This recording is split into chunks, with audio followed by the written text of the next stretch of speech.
Okay, happy Thursday. I think we're starting to try to remember which day it is, right? Well, welcome everyone. My name is Lisa Panarello. I am the program director on the board of SMA, Staffing Management Association of New Jersey. It's a specialty staff chapter of SHRM. And we have with us Mike Moore, who's the president of SMA. So give a nice wave, Mike. Great. We'll be bringing you in a minute. So we have some folks that are still chiming in. So I just wanted to get us started in respect so that we all have obviously lives to get back to and want to be able to end on time so you can all have your lunch and get back to work. So welcome to video interview. We're going to be talking about must-know techniques for today's savvy recruiter. I want to make everyone aware that we're recording our session today so that we can make it available for you for your pleasure viewing at any time, and also some folks that weren't able to join us today. If we could all, just to give us the most effective call today, if we can keep our screens on mute for the time being, just to drown out any background noise. Feel free to share your video, your picture. I'd love to see your face if you like. As we go through today, I'm going to encourage everyone to throw a question in the chat box. Absolutely, we're going to have chances to interject a question. And then we'll also have some time at the end to go through questions that may have come up throughout. All right. And I want to let everyone know that I'm going to switch back and forth from the slide deck to the screen videos. I want to make this as much of a personal experience as we can, because let's face it, that's what we're trying to do today, is make this video interviewing process personal. So in that regard, I will switch back and forth so you can have a chance to see your presenters and even yourselves, whether you want to switch to gallery view or speaker view. All right.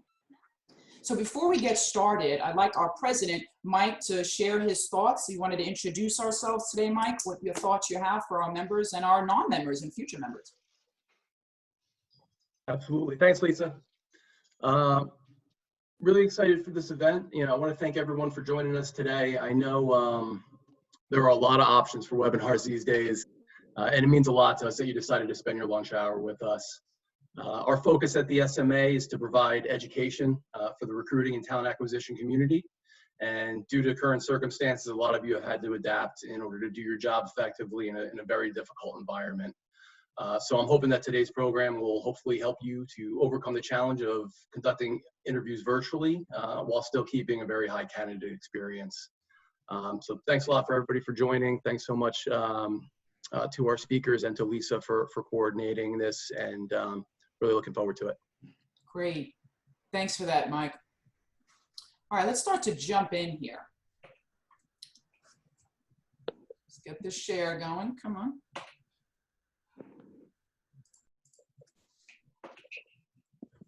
Bear with me, I'm having technical difficulties. There we go. So I want to introduce our guests. Amanda Hahn, the Senior Director of Product Marketing, and Erin Haney, the Client Success Director, both coming to us from HireView, a leader in the technology space, particularly in video interviewing. We did have another member of HireView that was really excited about joining us. Matt Gallo was the Regional Vice President of Sales. He had to step off, but for good reason. His wife gave birth a few days earlier. So Amanda and Erin, if you wouldn't mind just giving a great big congrats on their new bundle of joy from everyone here at SMA. Oh, that's nice. Thank you. You got it. Thanks. Now, why are we here? All right, why is my screen not looking to work?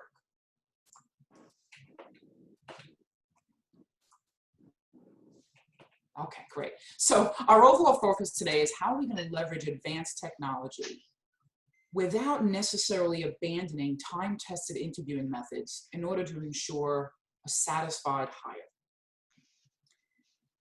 Now, in 2019, there was a survey that revealed almost half, it was 47% of employers that were polled said they use video interviewing in their recruitment process.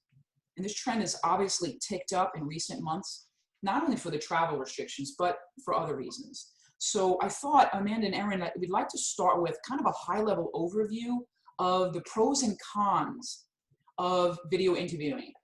And also to understand sort of the difference between the live video and the on-demand. They might have both pros and cons for each. So Amanda, would you start us with sort of that high level benefits and disadvantages of the video interviewing? Thanks, Lisa. And just in case anybody isn't familiar with HireVue or the HireVue name, we're, as Lisa mentioned, leading global video interviewing and assessment provider.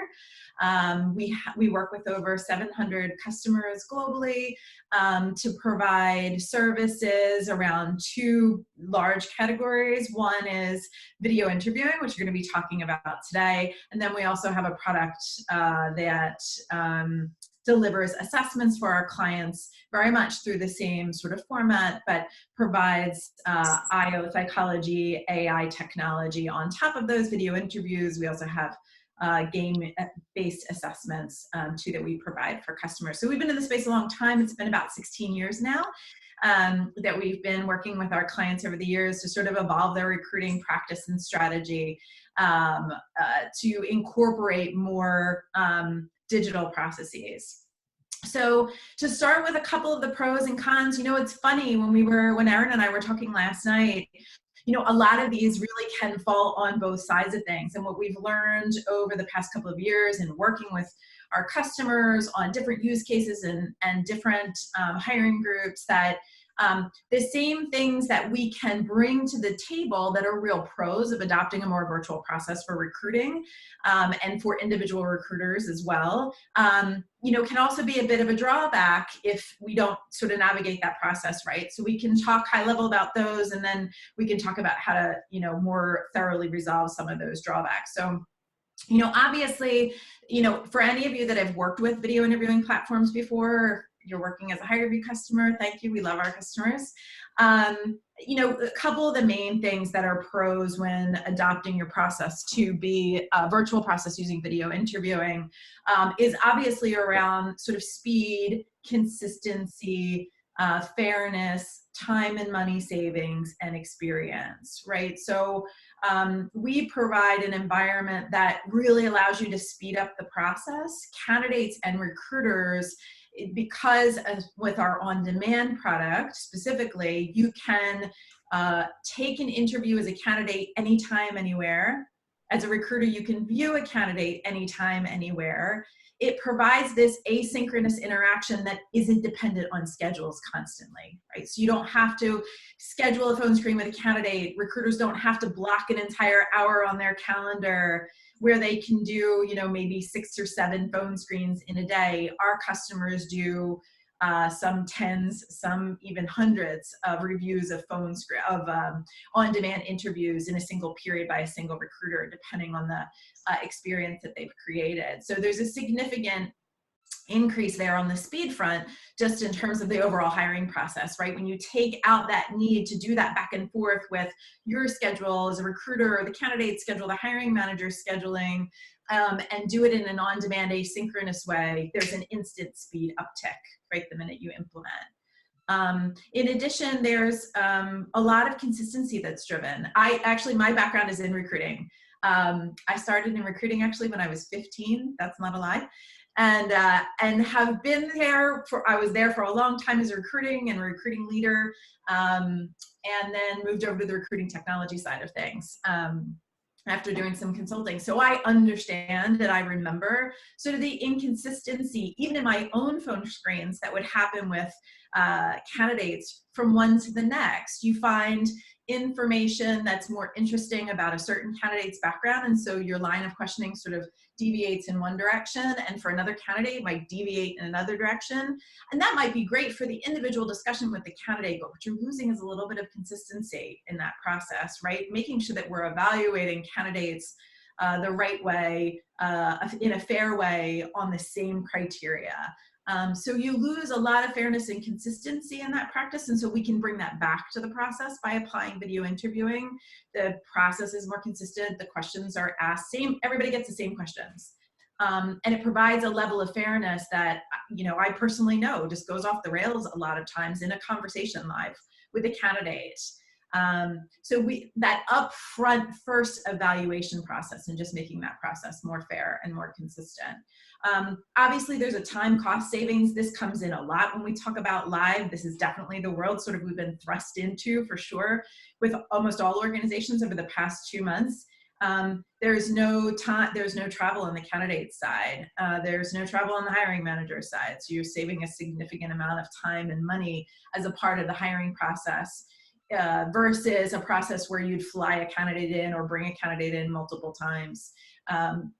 And take up multiple sessions with a hiring manager or an entire day doing interviewing. So you're talking about a pretty significant amount of time and money savings. And then last is on the experience side. You can give a candidate a really great view of what it's like to work at your organization through things like introductory videos and other things that we provide through the process that allows the candidate to see right up front, really early in the hiring process, what is available, what your culture is like at your company, what it's like to work in your company, what different teams might be like. So I mean, I think all of those at a very high level are some of the pros related to video interviewing. And as I mentioned before, they can be some of the cons as well. So as you look to implement something like video interviewing, a lot of companies don't get the speed gains because they actually implement it as an additional step. So instead of looking at your hiring process and saying, which part of the process can I insert this new technology? Where can I get the most efficiency by putting it into my process and pulling out a legacy step that's been done? We've had some customers in the past that have actually added it. And additive isn't going to give you that speed increase that comes with the technology platform. The consistency one is really big. We work with a lot of our customers in deploying our technology that may not do it in a very consistent way, right? They just let individual teams who are hiring for the exact same job implement their own questions and their own interviews. And the problem there is when you're trying to then share talent across the organization or build common pipelines of talent, you're sort of losing that ability because the evaluation process then isn't consistent. And so you lose all that great value as part of the consistency in the process. So fairness as well across all of those roles. And then time and money, again, if this goes back to, inserting this technology as an additional step or an additional part of the process, you're probably sort of missing that time and money savings. And then the experience for the candidate, you've just sort of increased the time, you've increased the experience for the candidate, you've made the hiring process a little bit longer. So those gains that you're getting on the candidate side to speed things up, to provide engagement, can be a bit of a drawback. And there are a couple of other things, on the experience side that we can talk about as well as we dig deeper into creating a really great candidate experience. But there are definitely drawbacks or cons to the candidate experience if you're not thinking about it in a new way and just trying to sort of shoehorn in the old process, the legacy process, in a new technology. I worked for a consulting firm for a while before I made the leap over to technology completely. And we used to throw up a screen. Every time we would do new technology deployments, we would throw up this formula on the screen at the beginning of the deployment. And it was OP plus NT equals EOP. And it stood for old process plus new technology equals expensive old process. And we would start our conversations with our customers that way to say, we've got to start by rethinking your process. We've got to reimagine what hiring looks like and then apply the new technology, because otherwise what you're going to end up with is a really expensive way to do your old process, which wasn't what you were looking for when you went into this.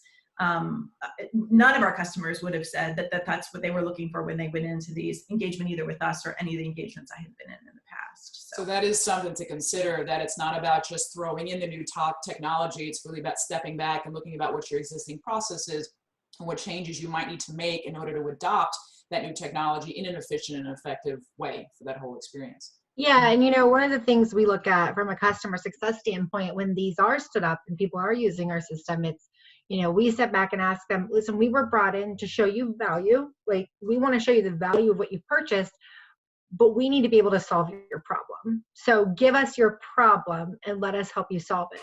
And solving it by adding it on to the end of the process or adding it into the current process, as Amanda said, isn't going to solve your problem. It's just going to make it that much harder.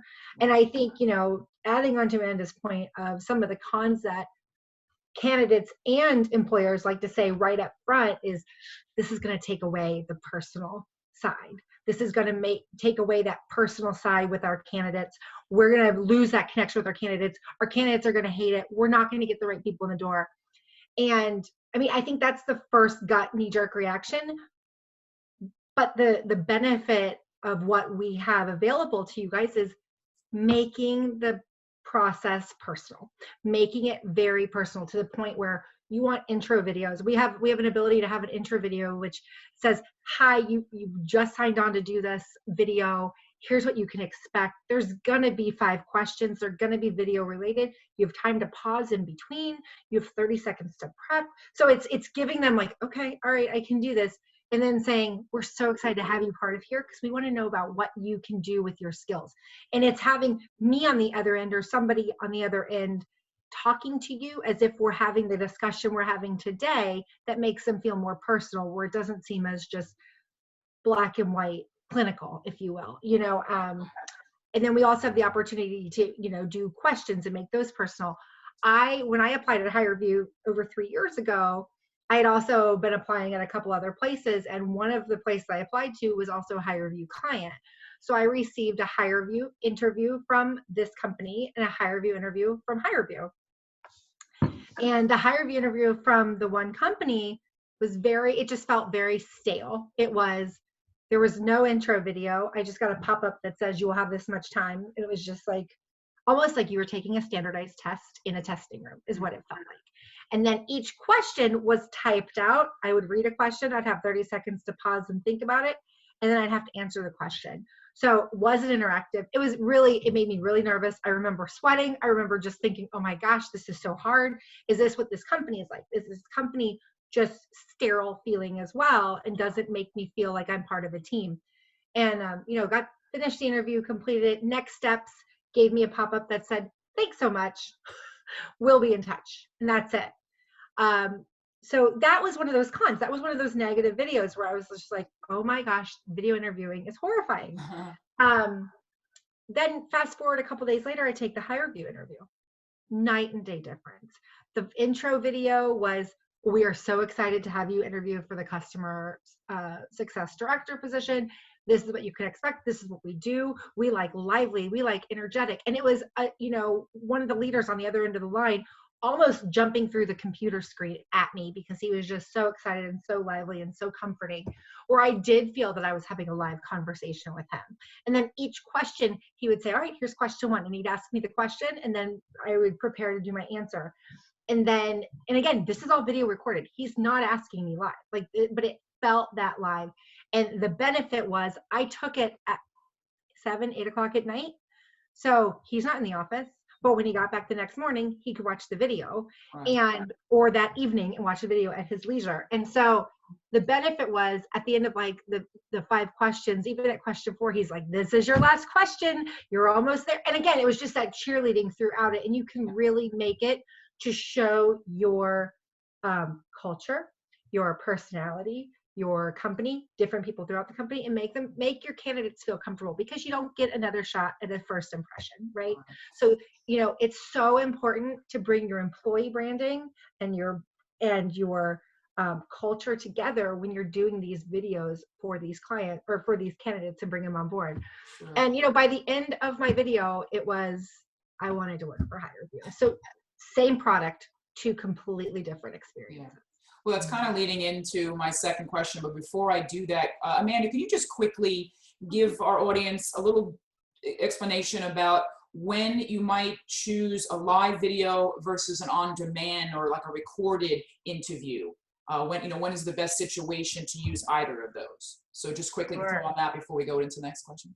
Absolutely. That's a great question, Lisa. So what we find is most of our customers get a ton of value using the on-demand pre-recorded interviews at further up in the funnel. So either to replace a phone screening process or even an introductory process. We have one hospital in the Midwest who uses our product to do what they call introductions or introduce yourselves with candidates. So they have two available ways to reach out to the company on the career site. You can go through the normal job application process. But if for some reason you can't find something that fits your skill set, or you really want to work for the hospital, but you just don't see something that applies to you, they still want to hear from you. So they apply this quick 2-question, I think it is, pre-recorded video interview upfront to say, and it's 2 basic questions to say, why do you want to work for the hospital, and tell us what it is that you feel like you're good at. And then their recruiters actually take that section and that population, and they try and figure out which folks will be a good fit for the hospital, and then where in the hospital they might be a great fit. So it's not a process that works for everybody, but it works really, really well for them to be able to get a better feel for people other than just their resume. They really want to know what they want to do with those skills and experiences, because we hear so often that, well, just because you have these skills and experiences, that isn't necessarily what you're looking to do next, right? So they used it as a way to sort of bridge that gap.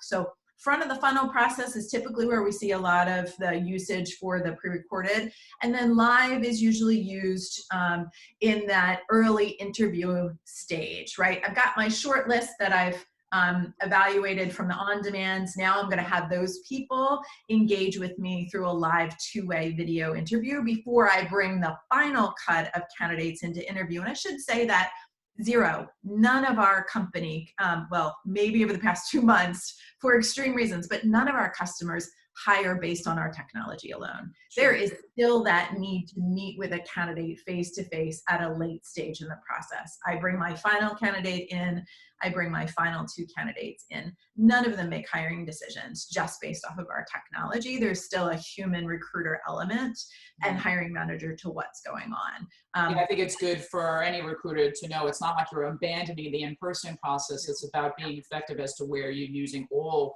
elements of interviewing. So, I have yeah. Well, I have a client that typically would bring in 5 people on site live, or bring them on site, travel them in, fly them in. And what they've started doing is they've used the live process to dwindle down those 5 to 2 or 3 to cut down on their travel. So they can say, you know what, we're not going to bring in the top 5. We're going to bring in the top 2 or 3 based on who we saw in the live interaction and who we think needs to come on site in for that final decision for the tour of the campus or whatnot. So it's definitely helping with that time, that cost savings as well. Right. Great. Well, you brought up both the pros and cons, and ironically, as you said, Amanda, pros can be a con. So the speed, the fairness, the consistency, the experience is all some pros of how you can have a great experience within the live interview, excuse me, the video interview. Can also be a drawback. So if, and I'm not sure, my screen is not looking to work. Okay. So in some of the drawbacks that you mentioned, so we do have a few more questions that I want to get to. So kind of quickly here, what's sort of the high level ideas of how a recruiter can navigate the drawback? It sounds like from what you're sharing, it's something that we can do prior to actually having, or I should say facilitating, the video interview or the recorded interview. So Erin, can you share maybe an experience of where your client was able to navigate the drawback before it happened or when it happened? I don't know if you have a sort of a story about either. You mean as far as using the video interviewing? Yes. Yeah, I mean, so it's interesting. I have some clients who, one of my healthcare clients, they were a little nervous of going to video interviewing because they were worried that it would take that personal touch out of it. And one thing that they did was, they'd been using our video interviewing software for about a year, not really using live so much, just getting ready to start using live, but more the on-demand. And, they kept saying the candidate experience is the most important thing for them because they are a healthcare organization. They work with children. They wanted it to be that they were a homey kind of feel. and that they really cared and gave their candidates the white glove approach. So they were worried that doing this video interviewing would take it away. So one of the things that we had done with them is we started really looking at, we do a net promoter survey, so we could see an open text forums with candidate satisfaction. So at the end of every interview, a candidate has an opportunity to give feedback on what they felt about the process, if they would recommend the company to a friend, what they felt about the technology, what they didn't like, what they did like. And so what we did is we took a lot of that feedback and brought it back to our customer with best practice recommendations. We were looking and saying, hey, you know what? Only 45% of your positions are using the intro video. They're not feeling welcome from the beginning. They're feeling nervous about this. You're not using questions. You're not doing video questions. You're just having them read it and then answer. So let's start putting some of your personal piece. So when I was saying the example between that one company I applied for and HireVue, they were doing the first one. They weren't making it personal. So how do we make it personal? We took their communication. I said, what are you sending out to your candidates to let them know about HireVue, or to let them know about what the interview process is like? Oh, here's an email. And it was not very comprehensive, and it didn't prepare the candidates. So when they got on, they didn't know what to expect. They were in poor lighting. What do you do to tell your candidates to be in good lighting, quiet room, how to be ready? So those were some of the things we did, is we quickly looked to see what we could do to get them back on course with that positive interaction with their candidates. In about a year's time, we saw their candidate satisfaction scores raised by about 5 or 6 points. And their net promoter score go up from in the low 70s to the high 70s, low 80s. And if any of you know how net promoter scores work, net promoter scores could be anywhere from -100 to +100. And they were able to move it up, I think 6 points, 5 or 6 points with net promoter score, which is hard to do, because only 9s and 10s give you positive. Anything under 9 is actually negative against you. So they really had to score well and have that strong opinion that they were doing the right thing. So that was a big thing, is really looking at that candidate experience. And we noticed that their completion, so more and more people were taking the interview and completing it, as some who would open it up, go, ooh, video, close it and move on and say it's not worth it. Or if they knew what to expect and they saw the comfort feeling, they're like, oh yeah, I'll take this, I'll do it. And they did it, and they had a positive experience. So, some of those things is because we can get real-time feedback from candidates, we can help right set the clients. Part of that is kind of hinting to me, I can be, and a lot of us can be, sort of resistant to new technology. Why can't we do it the old way? I'm already comfortable with it. And I can be resistant to that learning, and it'll affect me from growing and actually getting the advantages of the efficiency and the speed and all that. So it sounds, from what both of you are sharing, that for the recruiter to get the most benefits out of the video interviewing software in their recruiting process is to be patient and maybe get involved earlier on in learning as much as they can about the ins and outs, so that they can help the client, aka the candidate, learn more about it, so that they can have a smoother process, and maybe sort of eliminate some of those drawbacks initially from some self-learning, right? Yeah, and I think it's also, when I had a large pharma client in Rhode Island, and they got more pushback from their hiring managers on the process, because they felt that they didn't know how it was going to work, and recruiters would look at it and then send the video to their hiring managers, and the hiring managers like, you know what, I don't want to use it. I'd rather just talk to my candidate.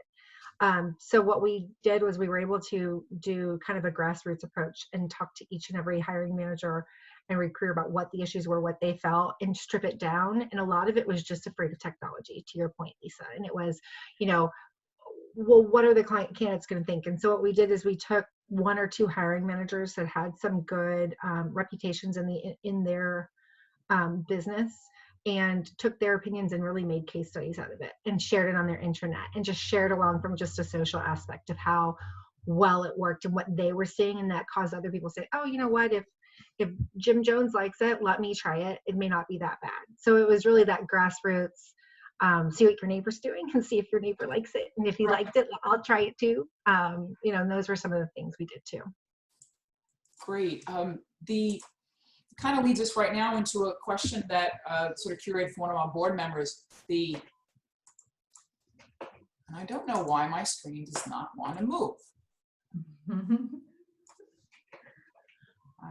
Okay, well, I'm going to use my mouse. All right. So sort of the difference between the efficiency and effectiveness of using video interviews. So efficiency, you mentioned before, Amanda, it's about speed, quality, while keeping costs down. And yet the effectiveness is, are we hitting the mark on our goal of what we want to achieve through this interview? So you can explain in your area about how you see the difference between efficiency and effectiveness in leveraging video interviewing for the recruiting process.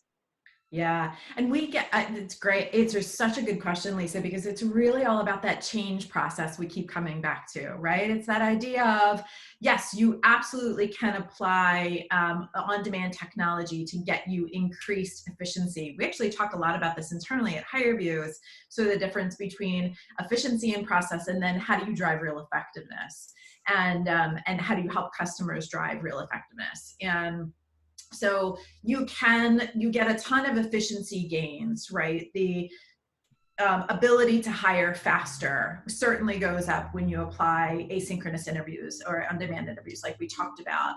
You get a faster process. You get something that's at least slightly more standardized, or depending to the degree at which you take it.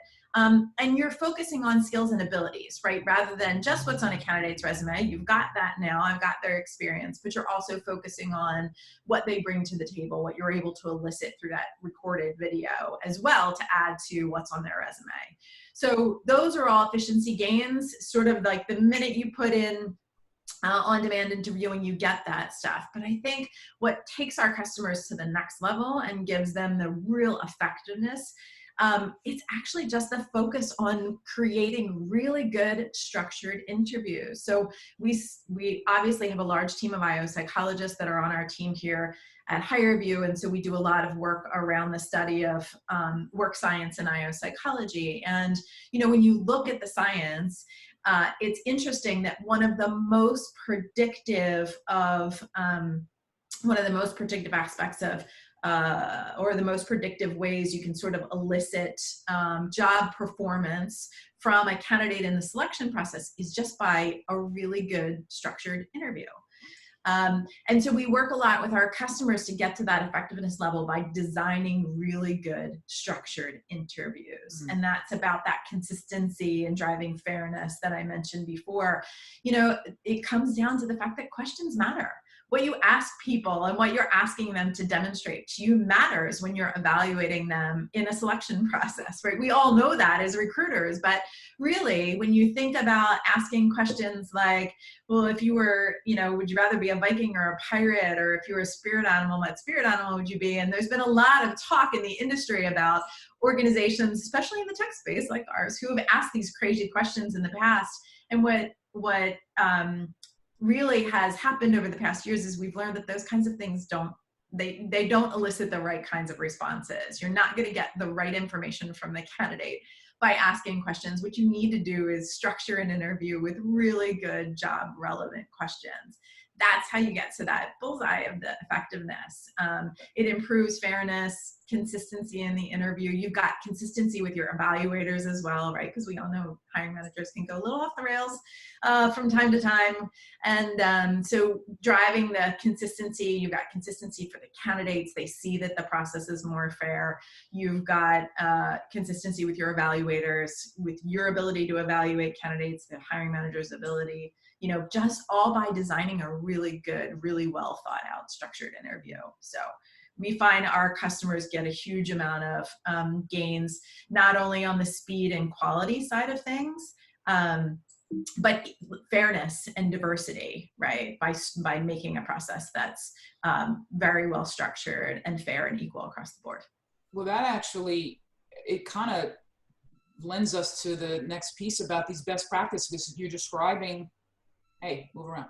The things about what's going to make it effective, the structure. So can you give us some tips about that structured interview that would allow a recruiter to get the most accurate picture of that candidate? So part of it you said is the questions, the specific questions. So what other best practices when they're really facilitating a video interview is going to give them the best understanding of that candidate, most realistic view?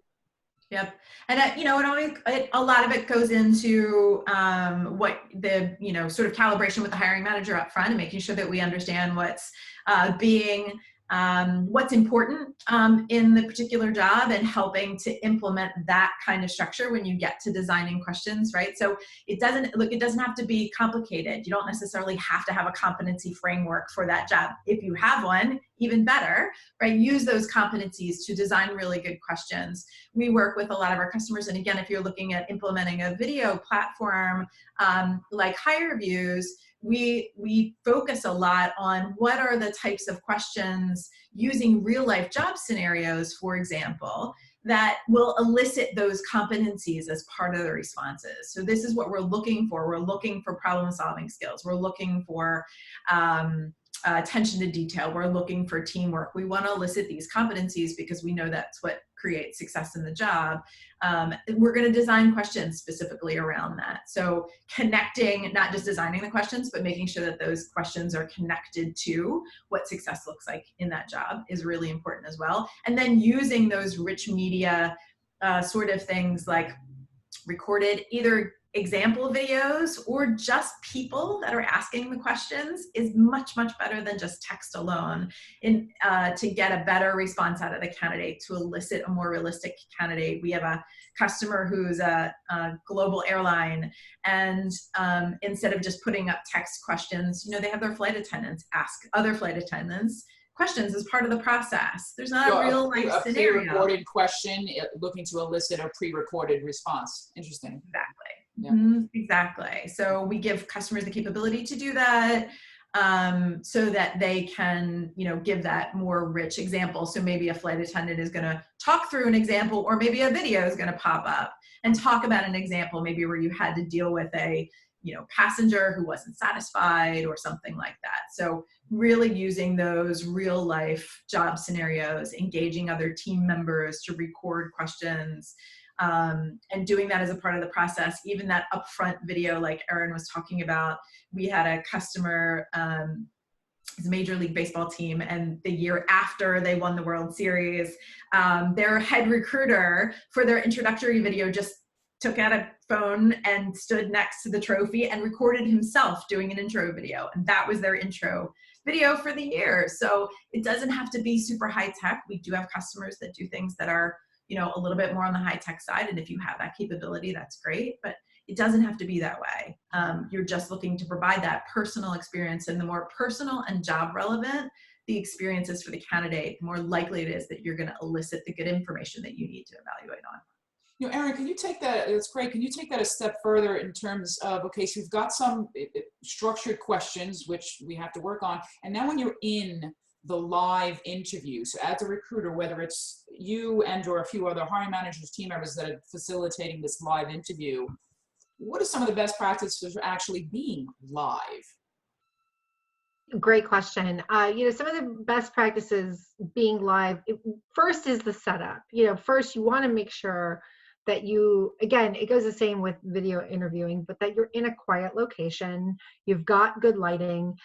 You want to make sure you do your testing to make sure your sound works. Those are the biggest feedback we get back on live is you have 3 people, and some people may have, right or wrong or indifferent, have each their own computer in the interview and they'd be together. And then sound is interfering. So really it's just making sure, one of the big best practices that we talk about is make sure you're using one system. If you're all in the same room, use one computer, one video, one camera, because then it does conflict and you get feedback and whatnot, and people think it's our system, and it's not.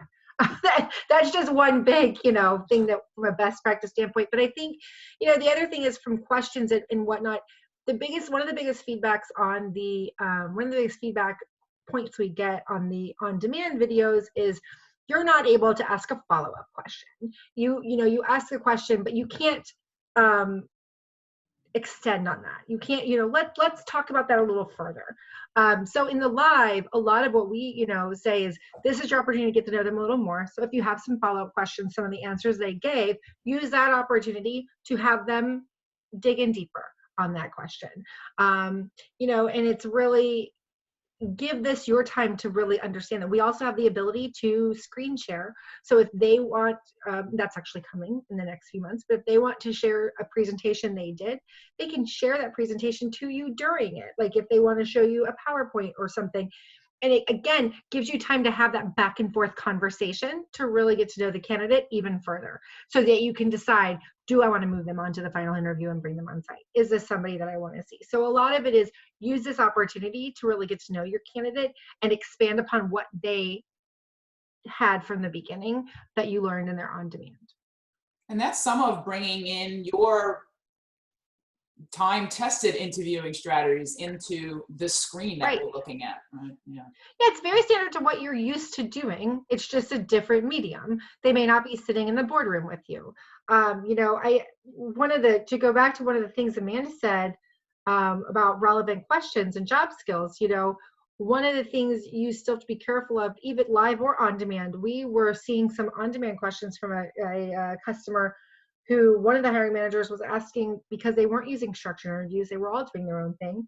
And one of their questions was, you know, what was your personal experience? Do you have a personal experience here at our hospital? That's not necessarily a good question because that can bring upon bias, that can violate HIPAA laws. You could be telling them about a story of a patient story of my child got sick, was at this hospital.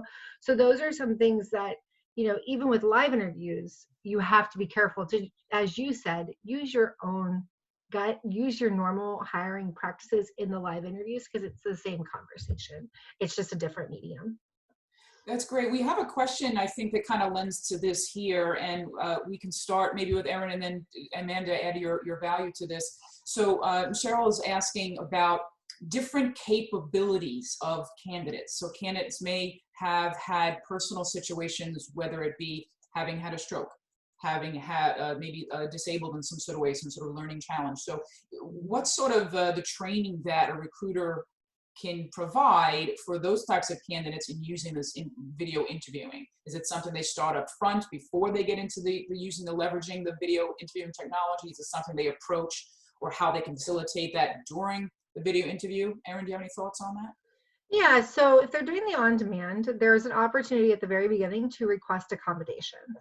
So if maybe you need more time, or maybe because you do read a little slower, or you want to be able to have time because maybe you panic, or, you know, just have anything that actually would lend to you not giving the best interview for something that you feel you need an accommodation for, you can actually request accommodations through our system, and it will allow the candidate to have more time to answer their questions, more time to review.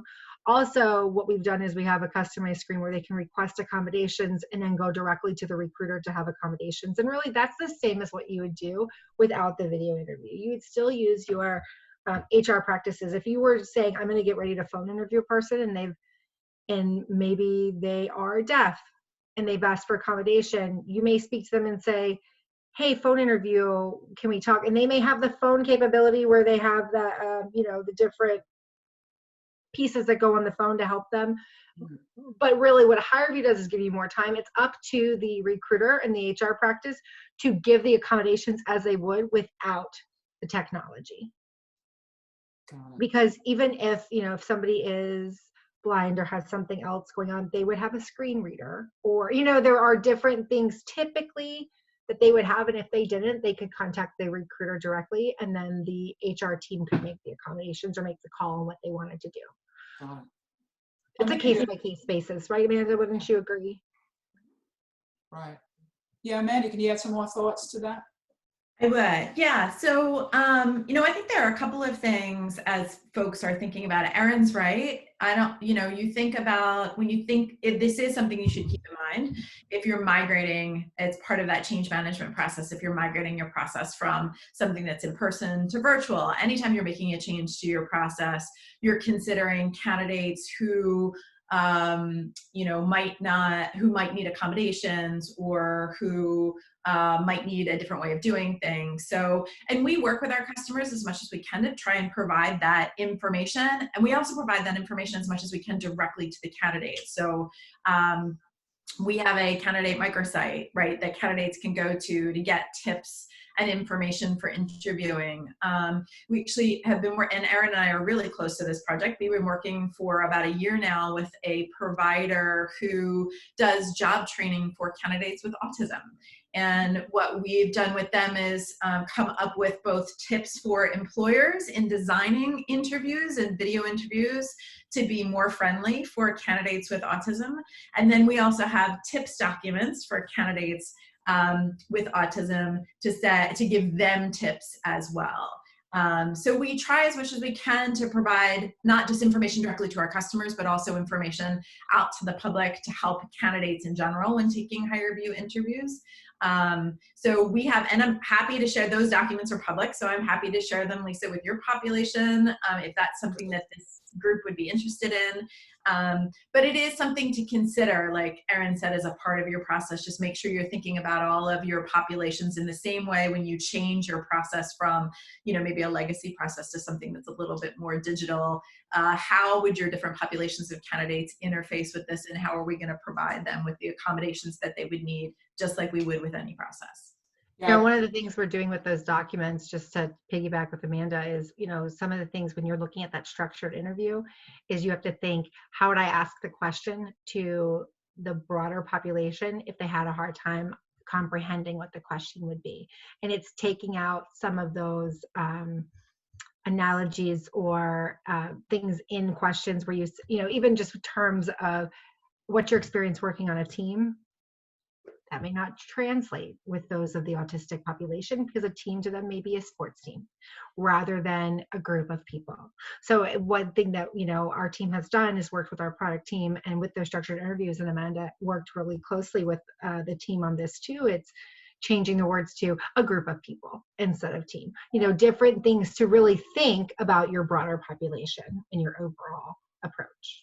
There really comes a lot to the planning process, really reeling this all the way back to what is our goal for this new hire? What is the individual that we want to be in our company? All the qualifications, the specificities, the skills, the culture that we want them to bring to the table. So defining that need, and then making that whole process to see, all right, how are we going to do our best way to get that best candidate? So really got to start in the planning process. So I really appreciate that. And one of the questions that we had from, one of our audience members here kind of really segues into the main last question that I want to ask, and then I'm going to kick it over to everyone else. The question was, can you talk about how you integrate video interviewing into ATS, the applicant tracking system? And as far as I know, the applicant tracking system really goes through the whole candidate journey, from the planning to the engagement to the selection, onboarding, and throughout. So can you share, Amanda, a little bit of the integration when you're bringing in the video interviewing, the technology into the ATS system throughout this whole journey? Sure, I can share at a high level, and then I'm sure Erin probably has customers that she's worked with that have gone from, maybe not being integrated to integrated, or how they thought about things up front. But, we do find a lot of our candidates do tend to integrate when they're looking at their overall recruiting technology stack, right? How do I get all these things to work together? Because the last thing I want to do is, procure a technology and then have my recruiters have to do a workaround in order to get the effective use out of that technology. So we do integrate with all of the big ATSs in the space, and I think that's really important as you're looking at any technology, right? It's probably the biggest difference from a technology like this, right? Zoom. I mean, Zoom is fantastic. It's a great product. We use Zoom at HireVue, and it's potentially a great platform to do an interview. I think one of the biggest drawbacks that our customers find in utilizing whatever technology for video conferencing they have inside of their company, whether that be Zoom or Microsoft Teams or Skype or something like that, one of the biggest drawbacks is that capability itself, right? It doesn't necessarily integrate in, it wasn't built for hiring, and so it doesn't integrate into the hiring process overall. So although it can provide the same kind of interaction, it doesn't give the support for that interaction. So we say, an interview is not just another meeting. It doesn't provide the support that both the job candidate needs and the hiring manager needs. So that's one thing I would say as you're looking to integrate this video capability into your overall hiring process. Make sure that everybody who's involved in the hiring process is supported in the way that we should be. We provide not just support for our customers, but for candidates too, and that's really important. You know, in candidates, if you're doing in the interview process over, say, like a Skype or a Zoom, then you need to think about how you're going to support the candidate as a part of that process. Because if they call 1-800-Zoom, they're not going to get support for that interview in a way that would need to be there, because it's an interview kind of experience. Like an interview, and especially in, you know, in an economy like we're currently in, or you know, might be in for a little while now, an interview is really a life-changing experience, and that's the way that we view it at HireVue. So it's extremely important for us to make sure that as a part of the process, that everybody is supported. So regardless of whatever technology you're thinking of inserting into this process, it's really important that you think about all the constituents that are involved in the process and how you're going to support those folks as a part of the process. Your users, your hiring managers, and your recruiters, making sure that it's integrated into whatever recruiting technology stack you have, whether it's an ATS or you've got a CRM or an HRS system. And then how are you going to support your candidates as a part of that process as well? That's a big piece of just sort of creating this best practice around the candidate journey. Great. I appreciate that high level and even some of the minutiae there. So thank you. So Erin, you want to add to that with your experience in terms of the video interviewing technology and the ATS system? Yes. I mean, I think to Amanda's point, it's really looking to see how to make that seamless process for the candidate and the recruiter or hiring manager. You know, I have a client who purchased an ATS without telling us which one they were going to purchase, to find out that the integration wasn't what the candidate was sold on. The integration authored by the applicant tracking system, not by us. So that one was a little different into the fact of, you know, they went from a fully integrated system here with HireVue with who they had before, and it was great, and everything would come from the system. So any client communication would come from their applicant tracking system. And also with HireVue related, they were able to have it integrated. So it was a seamless process. When they did the HireVue interview, it was inside their ATS system. Everything was beautiful, wonderful, real time. So their savings was great. The candidate, once they applied, the recruiters got immediate notification that they've finished their interview, you know, those things. So the communication on both sides was very clear, very clean. When they moved to their new ATS without vetting it out properly or notifying us that they were changing, they chose somebody that that company authored their own integration. So it's really talk to your partner. Make sure what the integration is going to look like. Make sure that you don't have a 3-day waiting period for the job to appear in the system once you create it and it pops up. You know, it's really, you want this to be efficient, because we're talking about how efficient and how time and effectiveness using video interviewing can be. You need to make sure that that back end process is just as efficient, and that, you know, and what we've seen with the ones that integrate that Amanda was talking about, our clients do get that. They, you know, we have gold partnerships with certain ATS companies, and it's very clean, very quick, and they couldn't think. It just works well oiled together. So you want to make sure that you've really shopped that the right way. Wow, this has been a whirlwind of information, and I really appreciate it. And you've answered some of the questions that I've had through our board that we kind of had initially to get some big overviews here.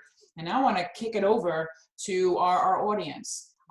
So each one of you on this call is in their own role, your own situation, your own company that has their own goals. And you may have different levels of experience with video interviewing technology or technology in general with ATS and recruiting.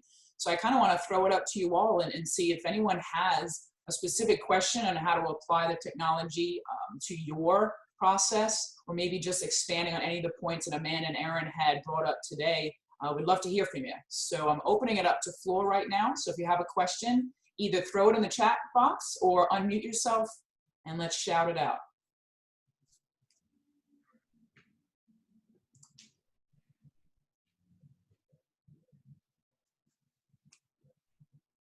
Because I know I can probably ask a million questions. So Mike, why don't we start with you, because I know you've got a different level of experience than certainly I do. So can you have anything specific that you want to know about a little more what Amanda and Erin have shared?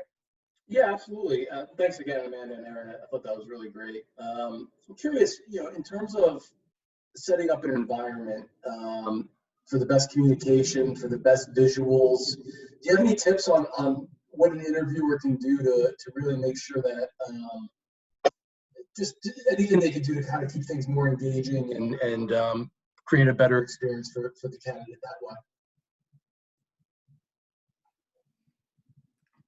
Erin, do you want to talk about what some of our customers have done? Yeah, I mean, I think it goes back to that comfortable experience. It's making them feel comfortable and not nervous about the interview. When it comes to that, we've had some customers, we actually had one customer who, each of their questions was a different person in the company asking the question and making them feel comfortable. Is that kind of what you're talking about with environment and just the intro videos and whatnot, and making them feel comfortable and saying, hi, here's your video, you're getting ready to take your video. I'd like you to sit back, relax, be yourself. And it's really almost giving that pep talk at the beginning and letting them know that, there is a human on the other side of this interview, and that human that's reviewing it knows that this is tough on you. We know it's nerve-wracking to talk to a camera. We all do it, but we know it's nerve-wracking, especially when you don't know who's looking on the other side. So really it's that, our client's responsibility to make you feel comfortable before you start talking and say, you know what, we know this is tough. You're going to do great. We look forward to talking to you at the end. And it's really just giving them that encouragement throughout the video. Yep. And to what Erin said, it's always helpful to be transparent about why to the candidate. So add a little bit of the why and say, hey, this is going to give us a much better idea of you and your skills and your abilities and your capabilities and your desires and what you want to do beyond just what we can see on your resume, right? So the candidate understands a bit more of, okay, well, I know this is going to be tough, but what's in it for me? What do I get out of it? And it's that ability to really showcase your skills and abilities beyond, because no candidate is just, a piece of paper and that's it. So we know that you're more than just your resume. How do you, we want to see what your desires and skills and abilities are beyond what we can see on paper. In a HireVue, and I mean, I'm sure you would tell this story too. HireVue was started because the founder couldn't get his resume read by the companies he wanted a job with during college. It started as a college project, right? I mean, he wanted to work for one of the big financial firms, and he felt like his resume wasn't getting read. So he created this project because he wanted one of those big firms, Fidelity or whatever it was, to review his resume. And he thought the video got him up front faster. So he actually decided to create this as an internship project. Instead of doing an internship, he did this project and created HireVue in his parents' basement to find a way to get beyond the resume. Yeah. So it's good to let your candidates know as part of the process that, we want to know more about you. That's what this process is for.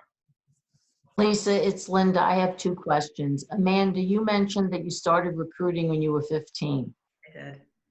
Can you explain what that means?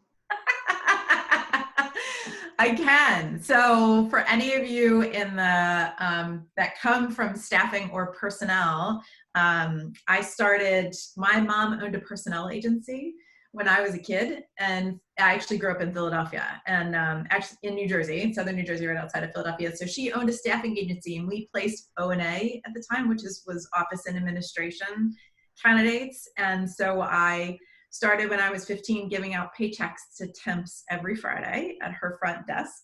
And then in college, I ran a temp desk for her. And then it always seemed like she needed help anytime I had a school break. So that's why I started in recruiting when I was 15. Yeah. And I had a second question for either one of you. I noticed the dress code of the candidate, when you were showing the thing. Has the dress code changed in your view for a video interview? In other words, the one we saw, and I don't know if it was Lisa's pictorial or it had been provided by you, the young woman was in just a blouse. What do you have any, guidelines for dress for a video interview?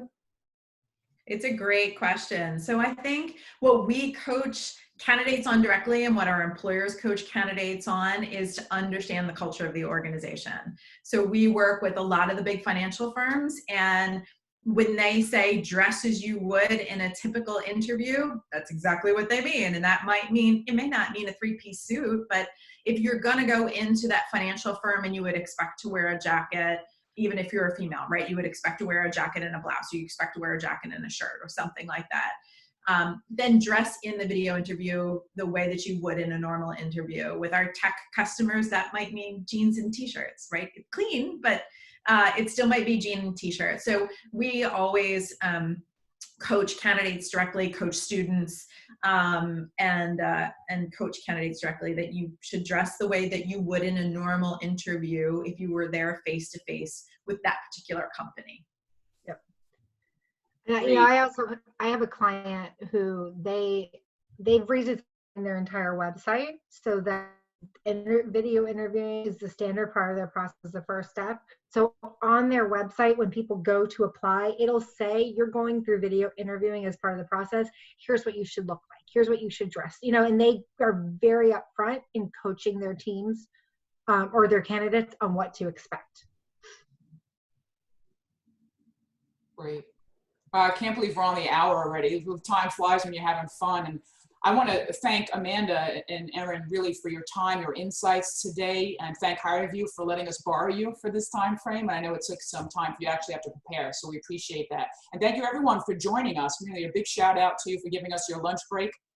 From here, we hope that you stay in touch. So those that are part of SHRM, please keep bringing in your questions and sharing in our events. Those of you that are thinking about joining SHRM, you can visit our website. You can check us out on Facebook and LinkedIn.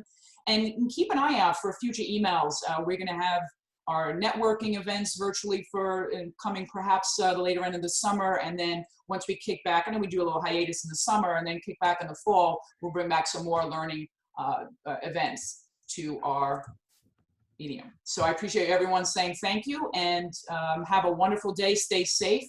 And I'll take a look at some of the additional questions that you've asked and see if we can get them to you in the follow-up when I send the video. Thanks, everyone. Thank you. Thank you. Thank you, Lisa. Thank you, Mike. I appreciate the time. Thanks, everyone. Take care.